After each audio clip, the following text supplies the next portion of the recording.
Welcome back to the KOAM Morning News. You know, as we progress and we start to do more interviews and more people are getting out and about, it's great because we've had an opportunity here, whether it be us as anchors, whether it be you as viewers, to meet a whole bunch of new people. But also, too, it's a chance to reconnect with some of the familiar faces that we love and adore here on the KOAM Morning News. And one of those is our good friend, Paul Richardson. Paul, it is so great to have you back. Thank you. It is time for festival season once again in Neosho, and this time we're able to do it in public as compared to 1 year ago. Simply put, sir, how exciting of a time is this for you? Well, we actually had Fall Festival here last fall. We put together a health and safety plan, but yes, a year ago during Celebrate, that was canceled entirely. So they're back up and running.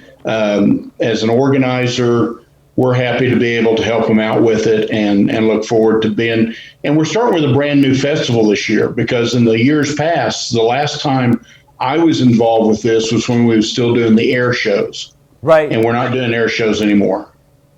But at the same point in time, while maybe some things may have changed, you've got the introduction of new events that people are going to want to take advantage of.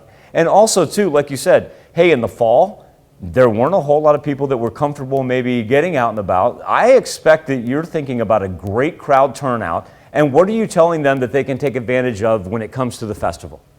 We've got a lot going on. Everything this year is designed to actually celebrate Neosho. So we're focusing on Neosho features, Neosho vendors. If you want to get involved early, at 8 a.m., there are 2 bike tours going on. One that covers the mountain trail, the high grounds trail in Morse Park, and the other one is a road tour that encompasses Morse Park, goes out east a little over a mile and then goes all the way around the outside the perimeter of the park. There's also a fishing derby at 8 a.m. Both of those start at 8 a.m. on Saturday, and it's this coming Saturday, the 26th of June. Paul, give us the details of the festival. Best time for us to get out there and enjoy a wonderful weekend in Neosho. If you just want to come for the main festival, 3 p.m., the activities kick up, the main stage kicks off. If you want to come early and get involved in those early activities, it's open to the public. And we're glad to have you. Well, yes, we need to come early. 3 p.m. till dark. Well, but yeah, we got to come early because you just told me the fishing derby starts at 8. I know. I got to get there for the weigh-in. And we've got some things to give away to the winners. Heaviest stringer, second heaviest stringer, and biggest fish. Huh. Get prizes. Huh.